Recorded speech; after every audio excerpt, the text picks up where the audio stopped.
டிஃப்ரெண்ட்டான ஸ்டைலில் ஒரு தடவை பிரெட் ஷவர்மா ட்ரை பண்ணி பாருங்கள். இது செம்ம டேஸ்டியாக இருக்கும். ஸோ இது பண்ணுறதுக்கு நான் 1/4 கிலோ அளவுக்கு போன்லெஸ் சிக்கன் எடுத்திருக்கேன். இதில் வந்து நான் மிளகாய்த்தூள், மஞ்சள் தூள், சீரகத்தூள், உப்பு, அப்புறம் கரம் மசாலா போட்டு இதை நல்லா மேரினேட் பண்ணி எடுத்து வச்சுருக்கேன். மினிமம் 2 ஹவர்ஸ் நல்லா மேரினேட் பண்ணிட்டீங்கன்னா நல்லா உங்களுக்கு அந்த மசாலாஸ் வந்து கிடைக்கும். அண்ட் நெக்ஸ்ட் வந்து இதை நான் டீப் ஃப்ரை பண்ணாமல் ஷாலோ ஃப்ரை தான் பண்ணுறேன். ஸோ இது பண்ணுறதுக்கு ஒரு 2 டேபிள் ஸ்பூன் எண்ணெய் ஆட் பண்ணிட்டு நம்ம சிக்கனை வந்து இதில் ஆட் பண்ணி 2 பக்கமும் திருப்பி போட்டு ஃப்ரை பண்ணி எடுத்துட்டிங்க அப்படின்னா சிக்கன் வந்து ரெடி. ஸோ இந்த மெத்தடில் தான் ஃப்ரை பண்ணணும்னு இல்லை, உங்களுக்கு எந்த மெத்தட் பிடிச்சிருக்கோ நீங்கள் அந்த மாதிரி ட்ரை பண்ணலாம். ஸோ இதை தனியாக எடுத்து வச்சுட்டு அதே எண்ணெயில் வந்து நான் முட்டைகோஸ் ஆட் பண்ணியிருக்கேன். ஆக்சுவலாக ஷவர்மாவில் வந்து முட்டைகோஸை வந்து வதக்க மாட்டாங்க, பட் நான் வந்து சீஸ் போட்டிருக்கேன். சீஸ் வந்து மெல்ட் ஆகணும் அப்படிங்கிறதுக்காக நான் முட்டைகோஸை லைட்டாக வந்து சூடு பண்ணியிருக்கேன். ஸோ சீஸ் ஆட் பண்ணிட்டு நீங்கள் ஸ்டவ் ஆஃப் பண்ணிடுங்க. இதுக்கு மேலே ஆனில் இருக்கணும்னு அவசியம் இல்லை.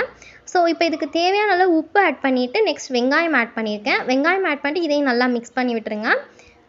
இப்போது இது கூடவே நான் ஒரு 2 டேபிள் ஸ்பூன் அளவுக்கு மயோனைஸ் ஆட் பண்ணியிருக்கேன். கடையில் வாங்கினது தான், நீங்கள் வீட்டிலே கூட செஞ்சு ட்ரை பண்ணலாம். உங்களுக்கு இன்னும் வேணால் கூட நீங்கள் எக்ஸ்ட்ராவாக ஆட் பண்ணிக்கோங்க. நான் சீஸ்லாம் போட்டிருக்கனால கம்மியாக தான் சேர்த்துருக்கேன்.